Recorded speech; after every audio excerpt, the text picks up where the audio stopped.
સાંભળે છે તારે ડાલી રજવાડામાં કોઈ કામે અંદર પ્રવેશે છે. નેતરને રામદેવજી બંને આ ડાલી વિશે વાત કરે છે. તારે નેતરને કહે છે, રામદેવજી તમે ડાલીબાસી જોડે ધર્મના કાર્યમાં ગાદી પર બેસી સાથે પાઠમાં બેસી ભજન કરો છો એ તમને શોભે ખરું? આ સમાજ તમને ટીકા કરે, કદાચ આપણા માટે કલંકરૂપ લાગે તો એ કરવું યોગ્ય ખરું? રામદેવ બધું વાત સમજી જાય છે કે આ જીવ આત્માને પરમાત્માને આ ચેતનને ઓળખતી નથી. એ ફક્ત દેહના સંબંધો જોડે છે. આ તો અવતારી પુરુષ રામદેવજી આ ડાલીને બધું જ ઓળખે છે, પણ કશું કહેતા નથી. ડાલીબાઈ એ બહુ જ ખોટું લાગે છે. એ મનોમન નીકળી જાય છે અને ત્યાંથી એ વનમાં જતી રહે છે. જ્યાં જેનો અત્યારે રણુજાની ઉત્તર દિશા તરફ ડાલીની ઝાડ છે, એ લટકતા ઝાડની એ જ વખત જંગલ હતું 14મી સદીમાં. એ ગળાડૂબ જંગલની એ ઝાડીઓમાં જઈને ત્યાં ડાલી ભજન કીર્તન કરે છે. ઘણો સમય વીતી જાય છે. ગામને પાદરે બધાને ખબર પડે છે ડાલીએ વિશે ઘણું લોકોને કહેવાથી ડાલીએ રજવાડું રણુજા છોડ્યું છે અને જંગલમાં એને વસવાટ કર્યો છે. ખાવા પીવાનું ડાલી બંધ કરી દે છે. એ વખતે સમાજમાં એમને દૂધ ઉપર જ સાસ ઉપર જ ડાલી જીવે છે. ત્યારે એ વખતે ડાલી ત્યાં તપમાં બેસે છે, ભજન કરે છે અને રહે છે. એ વખતની વાત આગળ એમ છે, રામદેવજી ના ભાભી વિરમદેવના પત્ની એમને પિયરમાં આપેલી એક ગાય, એ ગાય પિયરમાં આપેલી ગાય એમને વિરમદેવને ત્યાં રહે છે. એ ગાયને વાસડાનો જન્મ આપ્યો અને એ વાસડો નાનો બીમાર થયો અને બાંધેલો વાસડો કૂદાકૂદ કરતા એ વાસડાનું મૃત્યુ થઈ જાય છે. અને એ નવા જન્મેલા વાસડાનું મૃત્યુ થવાથી ગાય બહુ ભોગવવા લાગે છે. બહુ દુઃખી થયેલી ગાય દૂધ આપતી નથી, બહુ વિલાપ કરે. ત્યારે ભાભીએ એનું દુઃખ જોઈ નથી શકતી અને ભાભીએ ખાવા પીવાનું બંધ કરી દીધું. વિરમદેવ કઈ કામ અર્થે બહાર ગયેલા હોય છે અને ભાભીએ નેમ લીધી, જો આ ગાય પાછળનું સજીવન ના થાય ત્યાં સુધી હું પણ લઉં છું, હું ખાવા પીવાનું બંધ કરું અને હું મૃત્યુ પામી પણ આ ગાયનું વાસળું જીવતું થાય. 3 દિવસના સમય ગયો, વાસળું મરી ગયેલા. 3 દિવસને વાસળા મળ્યા 3 દિવસ થઈ જાય છે અને એ 3 દિવસના વાસળા મરેલાનું ચામડું ખેડી નાખવામાં આવે છે અને એ ચામડું ચર્મકારો ચામડું ખેડીને એને ઝાડ પાસે એને સૂકવી દે છે અને એ વાસરડાનું માંસ હતું તે જમીનમાં દાટે છે. તત્કાળ સમાજની વાત કરું, આજે 700 વર્ષ પહેલાની વાત થાય. એ સમાજ એ વખતે સુવાસુતમાં બહુ જ માનતો સમાજ. આ રામદેવજીનો જન્મ સુવાસુતનો નાશ કરવા માટે જ થયો છે. એ વાતને રામદેવજી સમાધિ પછી કહે છે. ત્યારે રામદેવજી સીધા કોકણગઢથી રણુજાથી વિરમદેવરા જાય છે. વિરમદેવરા જાય છે સીધા ચર્મકાર ના વાસમાં જાય. ત્યાં જઈને રામદેવજીનો આવતા જોઈને ચર્મકારો કહે છે કે આપણા ગામમાં ભગવાન રામદેવજી આવી જાય છે. બધા ચર્મા પડી જાય છે કે ભાભીનો વાસરડો, વિરમદેવની પત્નીનો વાસરડો મરી ગયો. સાચી વાત છે? હા, સાચી વાત છે ભાભી. એને તો મર્યા 3 દિવસો થઈ ગયા છે અને એ વાસણો મરી ગયો. એનું ચામડું તો મેં સૂકવીને ઝાડ પર સુકાઈ ગયું. આ ચામડું તો આ બાળ્યું ઝાડ ઉપર લટે સૂકું બની ગયું છે. એનું ચામડું સૂકી બની ગયું છે અને માંસ અમે જમીનમાં દાટી દીધું છે. ત્યારે રામદેવજી કહે છે કે મને બતાવો તો ખરા એ ચામડું. જો જીવતું હોત તો કદાચ હું કંઈક કરી શકત, તો પણ મરી ગયેલા વાસડાનું સજીવન કરી રીતે કરું. છતાં રામદેવજી કહે છે કે ચર્મકારો મને આ ચામડું તમે સૂકવેલું બતાવો. 3 દિવસ થઈ ગયા ભાભીના મેણા સાંભળ્યા પછી રામદેવજી ચર્મકારો પછી ચામડાને 3 ચાબુક મારે છે. પહેલો ચાબુક મારે છે, ચામડાનો અવાજ થાય છે ખટ. બીજા ચાબુકથી હંટર મારે છે ખટ ખટ ખટ.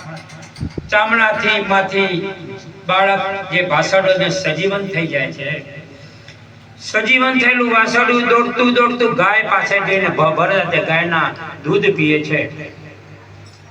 આ વાતને વિરમદેવની પત્નીને ખબર જ નથી આ બનાવ કઈ રીતે બન્યો. ત્યારે હર્ષને ગેલી વિરમદેવની પત્ની ભાભી પાછળ આવીને જોવે છે તો આ વાસુડ સજીવન કઈ રીતે બન્યો. ત્યારે કહે છે કે આ ભગવાનની જ કરામત છે.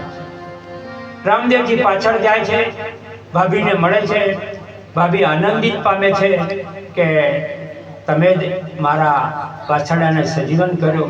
હું તો કેટલા મેણા બોલ્યા હતા કે ભાઈ તમારો ભગવાન માનો છો, એ ભજન કરે છે, મારું વાસડું સજીવન ના કરી શકે. ભગવાન રામદેવજીએ વાસડાને સજીવન કરે છે. પછી રામદેવજી વિચાર કરે છે કે વાસડાનું જીવન તો સમાપ્ત, આયુષ્ય પૂરું થઈ ગયું હતું, મારું આયુષ્ય એને આપ્યું છે.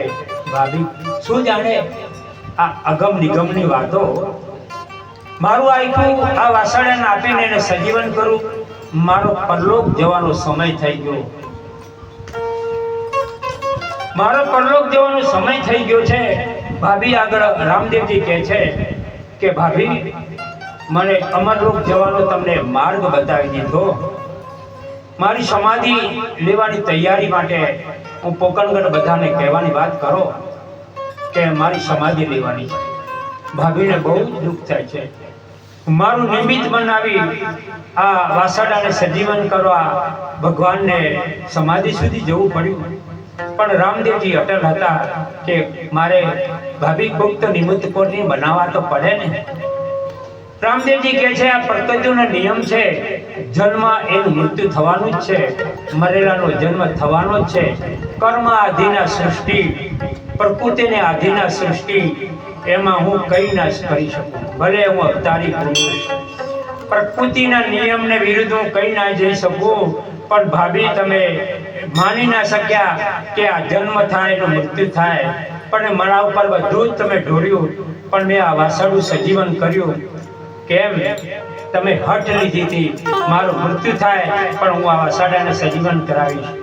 કાલે આ વાસડું મરી ગયું, પોકણગઢ રામદેવરા આસપાસ જેટલા પશુઓ મરી જશે એ બધા જ રણુજમાં લાવીને ઢગ કરી દેશે. આ પશુ મરેલા બધાને મારે સજીવન કરવા પડશે. માનવી મરી જશે તો રણુજામાં આવીને ઢગ કરશે. બધાને મારા સજીવન કરવા પડશે. આ મને બ્રહ્મ હત્યાનું પાપ લાગશે. આ પ્રકૃતિના નિયમથી વિરુદ્ધ હું કરી રહ્યો છું, પણ આ જગતની માયા મને શું ઓળખી શકે. ભગવાન રામદેવજી ત્યાંથી સીધા રણુજા જાય છે. રણુજા જઈને વિરમદેવને વાત કરે છે, બધી મારી સમાધિની તૈયારીઓ કરાવો. તે વખતે બધા વાત કરતા અજમેરને આ વાત મળે, મિલનદેવને વાત મળે છે કે ભગવાન રામદેવજી સમાધિ લેવાના છે. ત્યાંથી રામદેવજી સીધા જ ઘોડે સવાર થઈ અને જંગલમાંથી પોકણગઢ માં રણુજામાં આવે છે. આ ડાલીબાઈ જ્યાં તપ કરે છે ત્યાં ડાલીબાઈને છેલ્લે મળે છે રામદેવજી કે ડાલી તું અહીંયા જંગલમાં આવીને તપ કરે છે ને, ઓ પ્રભુ તમે અહીં કેમ આવવું પડ્યું? હે ડાલી તને આ મળવાનો છેલ્લો સમય છે, માગ માગ ડાલી માગ, તું માગ એવું તને આપ્યું. તારે ડાલી વિશે વિસ્મયમાં પાડી કે ભગવાન આજે કેમ કે છે માગવાનું, કેમ કે છે? આમાં કોઈ રહસ્ય છુપાયેલું છે. જ્યારે ડાલી કહે છે ભગવાન પાસે કે માગું તો મારે શું માગવું? ભગવાન તમે ચરણોમાં રાખો એ જ માગું, મારે બીજું કશું નહીં જોઈએ. ડાલીને ભગવાન કહે છે માગ માગ ડાલી, તું માગે આપો. તારે ડાલી શું માગે છે? ભગવાન હું એવું માંગુ, મારા પહેલા તમે અગમલોકમાં જાઓ, અમરલોકમાં જાઓ, તો મારા પહેલા ના જતા. તમે મારા પછી હું પહેલા જઈશ, પછી તમે જજો. તમે પહેલા જશો તો વિલાપ કરતી મરી જઈશ. રામદેવજી એને વચન આપે છે ડાલી જરૂર એવું જ થશે. એમ કરીને ડાલીને ત્યાંથી ત્યાં નીકળી જાય છે. રામદેવજી રણુજામાં આવે છે. બધાની તૈયારીઓ થાય છે. રણુજામાં રામદેવજી સમાધિ લેવાના છે. પીરની સમાધિ લેવાની વાત ચૌએ ચોટે બધાને ખબર પડે છે. બધા વિલાપ કરે છે. આ કેમ બન્યું? સુખી સમૃદ્ધ રજવાડામાં આજ વિલાપ કેમ આવ્યો? કયા કારણે આ બધું જ એમ કેમ થતું? પત્ની હતી, પુત્ર સાદેરાવ હતો, બધું જ હતું. અચાનક કેમ આ સમાધિ લેવાનું? અજમેર રાજા એ બધા વિસ્મય પામ્યા, વિલાપ કરતા મૂર્છામાં ઢળી પડ્યા. નેતરદેવ ને આ વાત મળી કે નેતરદેવ પણ વિલાપ કરવા લાગ્યા. રામદેવજી સમાધિ લેવાની પાક્કી વાત નક્કી કરી નાખ્યું. રામ સરોવરને પાળે મારી સમાધિ, કાલે તૈયારી કરો. તૈયારી કરવા ઢોલ નગારા ત્રાજા બધા તૈયારી કર્યા. ચાલો ભાઈ, રામ સરોવરને પાળે બાબા રામદેવજીની સમાધિ લેવાના. તારે બધા જ કહે છે ચાલો ચાલો ચાલો. રામદેવજી અટલ નિર્ણય હતો. પાવડા, ત્રિકમ, કોદાળી બધા લઈને સમાધિ ખોદવાની તૈયારી કરે છે. એ સમાધિ ખોડાય છે. એ વખતે નેતલ અને કહે છે કે ભગવાન, હું તમારી અર્ધાંગીની, પતિ વગર હું કઈ રીતે રહી શકીશ? તમે જશો તો હું એકલી ના રહી શકું. તમારી જોડે મારે પણ સમાધિ લેવી છે. રામદેવ વિચાર કરે છે આ વાત ખોટી. પછી રામદેવજી કહે છે કે સમાધિના નિયમો છે નેતલ, તને ખબર છે? કે ના પ્રભુ, હું જાણતી નથી. સમાધિ કોણ લે? તારે રામદેવજીએ ખબર હતો કે નેતલ તને ખબર નથી સમાધિ કોણ લે.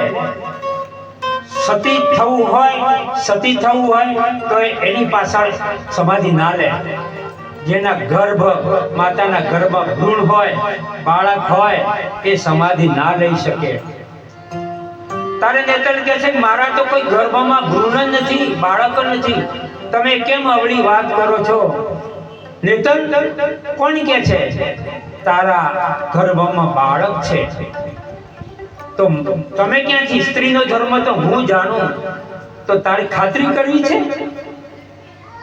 કે તારા ઘરમાં બાળક છે, એ દીકરો છે, એને બોલાવું? રામદેવજીએ સાદ પાડે છે, હે સાદેરામ, હે સાદેરામ. 3 વાર બોલે છે અને ગર્ભમાંથી બાળક એને હુંકારે પડે. હા હા બોલ્યો. નેતલ વિચારમાં પડી, તારી લીલા હું પામી ના શકું. મારા ઘરમાં બાળક છે એટલે મારે સમાધિ ના લઈ શકાય. રામદેવજી આડ મૂકી દીધી કે તારા ઘરમાં બાળક હોય તો તું સમાધિ ના લઈ શકે. નહીં તો સાથે સમાધિ લેવાની નેતલને હઠાગ્રહ હતો. રામદેવજી સમાધિ લેવાની બધી જ તૈયારીઓ. નેતલ જાય છે, ઝરૂખે બેસે છે. પિતા અજમેર મૂર્છિત અવસ્થામાં છે. રામદેવજી વિશે ઘણો વિલાપ મા બાપ કરે છે. તારે પિતાને કહે છે કે હે પિતાજી, તમને ખબર નથી, તમે દ્વારકા આવ્યા હતા, તમે વચનો લીધા. કેવા વચનો લીધા? પુત્રના મોહથી તમે વશ થઈને અત્યારે મને સમાધિને રોકવાની ના પાડો છો. તમને ખબર નથી તું અલૌકિક અવતારી પુરુષ તમારે ઘરે પુત્ર થઈને અવતર્યો. તમારી માયાવશ તમે મને રોકાઈ રહ્યા છો. તારે કહે છે કે બેટા, તમે મારા પુત્ર થયા, પણ મારો મોહ મને છૂટતો નથી. તારે રામદેવજીને કહે છે પિતાજી, મોહ છૂટે નહીં, એને છોડવો પડે. આ સંસારમાં મોહ કેને છોડતો નથી ભાઈ, એને મોહને છોડવો પડે. આપણે આ સંસારની આસક્તિ કેટલી બધી છે કે આપણે છૂટતી જ નથી. એક દીકરો થાય, બે દીકરા થાય, એક બંગલો થાય, બે બંગલા થાય, ગાડી ચોકર ચાકર બધું જ જાય. મોહ છૂટતો નથી. મોહ એને છોડવો પડે છે. આ રામદેવજીના જીવન ચરિત્ર આલેખથી કથા આપણે ઉપદેશ આ જ આપે છે. તમે મળ્યું છે તો માનવ જીવન કચવાટે સિદ્ધને હોવો મળ્યું છે એટલામાંથી તમે આનંદથી જીત રહો. રામદેવજીના જીવન ચરિત્ર ઉપદેશી કથામાં કહે છે કે હજમન તમે વિલાપ ના કરો, મારે જવાનું તૈયારીઓ કરો. ઢોલ નગારા ત્રાગા વગાડો, મારે જવાનું તૈયારી કરો. આ બધી તૈયારીઓ કરીને ત્યારે સમાધિ ખોડાય છે. સમાધિ ખોડાવવાની તૈયારીઓ થાય છે. બધી તૈયારી થઈ ગઈ. સમાધિ ગોઠતા ગોઠતા ગોઠતા ગોઠતા ડાલીએ આ ઢોલ નગારા શાના વાગે? રામ સરો પહાડ તો અવાવરું જેવું હતું એ વખતે. એ પહાડ ઉપર તો કોઈ ઊંટ પણ ના જઈ શકે એવી જગ્યા, અને એ જગ્યામાં ઢોલ નગારા અને તૃંબીનો અવાજ સાનો આવે. એ વખતે ડાલી બધાને પૂછે છે કે તમે બધા ક્યાં દોડો છો ભાઈ? તમે આ દોડ ક્યાં મૂકી છે? કે ડાલી તને ખબર નથી? આજે તો રામદેવજી સમાધિ લઈ રહ્યા છે. સાચી વાત. ડાલી દોડ મૂકે છે. મને તો રામદેવજીને કીધું નહીં તું સમાધિ લેવાની. મને તો આશીર્વાદ વચન આપે, માગ માગ ડાલી. જો કદાચ સમાધિ લેવાની હશે એટલે જ મને વચન આપતા હતા. ડાલીબાઈએ દોટ મૂકીને આવે છે અને કહે છે સાની સમાધિ કોની ખોદો છો? કે રામદેવજીની સમાધિ. આ સમાધિ ખોદો છો એ તો મારી સમાધિ છે. રામદેવજી બેઠા છે, તૈયારી બધી થઈ ગઈ છે, બધું જ છે. ડાલીબાઈને કહે છે કે આ સમાધિ મારી છે. રામદેવજી વિચાર કરે છે, હે ડાલી, તમે આપણે સાથે બેસીને ભજન કરતા આ રૂઢિચુસ્ત સમાજ તારા પ્રમાણ વગર માનશે નહીં, અને કદાચ તું સમાધિ લેશે તો તારી પાછળ આ સમાજ ટીકાઓ કરશે. તારી પાછળ અવેણ બોલશે કે રામદેવજી પાછળ કદાચ આસક્તિ તો ન હોય, સાથે સમાધિ લીધી. એટલે હે ડાલી, તારા પ્રમાણ બતાવવા પડશે. આ સમાજને તું પ્રમાણ બતાવ ડાલી. ડાલીએ વિચાર કર્યો કે મારે ભક્તિનું પ્રમાણ લેવાનું તૈયારી કરો. ડાલી કહે છે આ સમાધિ ખોદશો તો એમાં આંટી દોરો ને કાસકી નીકળે તો મારી સમાધિ માનજો. બધા ખોદવા લાગ્યા, કોઈ ના નીકળ્યું. 1 ફૂટ ઊંડી ખોદો, હજી બધા નીકળશે. 1 ફૂટ ઊંડી ખોદી ત્યાંથી આ 3 વસ્તુઓ નીકળી. 3 વસ્તુઓ નીકળી. તૈયારી કરાવી બધા. આ ડાલીની સમાધિ છે એ પક્કું થઈ ગઈ.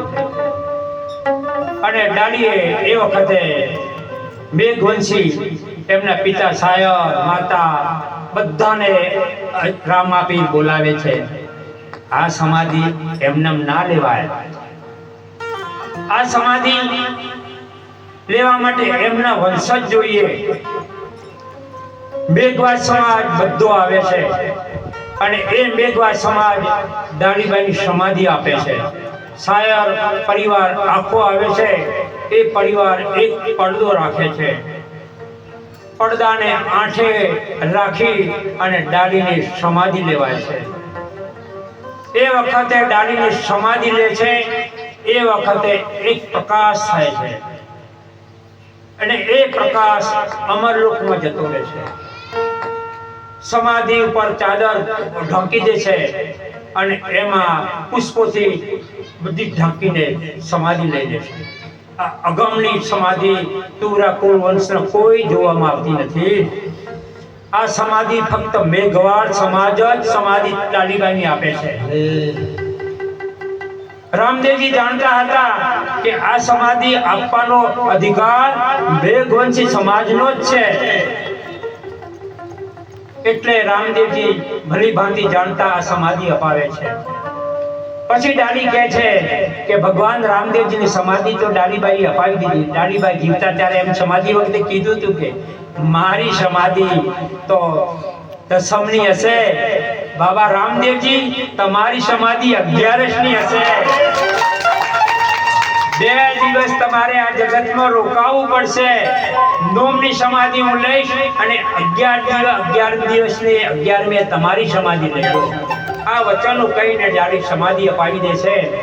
2 દિવસ મળવાના. રામદેવજી સમાધિ ઉપર આવે છે. ડાળીને સમાધિ લેવાઈ ગયા છે. જવું ક્યાં પાછું? સમાધિના સંકલ્પો અઢુદાર આવી ગયા. એ વખતે રજવાડા પોકણગઢની આસપાસ બધા ભક્તો આવે છે. ચાલો ભાઈ રામદેવજીના છેલ્લા વચનો સાંભળવા આવે છે, ઉપદેશ સાંભળવા આવે છે. ઉપદેશ સાંભળવા તમામ ભક્તો રામદેવજીએ આ જન્મમાં બધી ઉપદેશ આપે છે. આ જીવ શું છે, આ જગત શું છે, માયા શું છે, નિજ ધર્મ શું છે, નિજિયા ધર્મ શું છે, આદિ ધર્મ શું છે, મૂળ ધર્મ શું છે, આ ધર્મમાં સુવાસુદ શું છે, એના ભંગ કરવા માટે જ મેં તો અવતાર ધારણ કર્યો હતો. આ જગતની એકતા માટે જ, આ નિજાર ધર્મને જાળવવા માટે જ, ધર્મને એકતા માટે ધર્મ છે.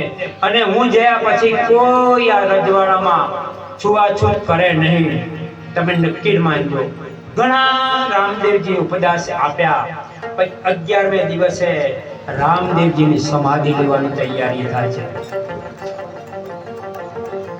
સમાધિ લેવાની તૈયારી થાય છે. રામદેવજીની સમાધિ તૈયાર થઈ ગઈ. તો રામદેવજી એ વખત ડાલીએ કીધું હતું કે તમારી સમાધિ ખોદાશો તો શું વસ્તુ હશે? તો પીળા પીતંબર હશે તમારી સમાધિમાં. તો એ વસ્તુ હશે. એ 3 વસ્તુ નીકળે તો માનજો તમારી સમાધિ છે. આ 3 વસ્તુઓ ત્યાં નીકળી અને એ સમાધિ રામદેવજીને ખોદાય છે. 3 વસ્તુ મુકાય છે. ગેડી દડો, રતન કટોરો, અમલદાબડી. જે રામદેવજીનો પિતાનો અમલદાબડી, ગેડી દડો રમતા, આ બધું જ રામદેવજી સમાધિમાં મુકાઈ જાય છે. પછી સમાધિ પૂરી થઈ જાય છે. પણ રામદેવજીને સમાધિ લીધા પછી આ વસ્તુ રામદેવજીએ સમાધિ તો લેવાય. પછી બધા ભક્તો કહે છે કે કોક તો રોકો, રામાપીરને સમાધિ લે છે. બધા ભક્તો 3 દિવસે રીખિયા સમાજ, જે રીખિયા સમાજ ભજન માટે પ્રચલિત સમાજ, આજે પણ રણુજાની આગળ રીખિયા સમાજ બેઠો હોય. ઈશ્વરભાઈ એમના જોડે મેં બેસાડ્યા. રીખિયા સમાજ તો એવો કે બીજો કોઈ આવીને પૈસા લે તો ભજન ગાવા દે નહીં. અમે વિનંતી કરી કે જે અમારે ભક્ત પૈસા નાખો એ તમને આપશે. તારે રીખિયા સમાજ મંજૂરી આપી તમારા ભક્તને બેસાડો. ઈશ્વરભાઈ ભજનો ગાયા, પૈસાનો ઢગલો થયો, એ રીખિયા સમાજને અમે આપી દીધો.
દુર્ગા દેવી ગુલાબી ગયા માતા દુર્ગા દેવી ગુલાબી ગયા એવી રાણી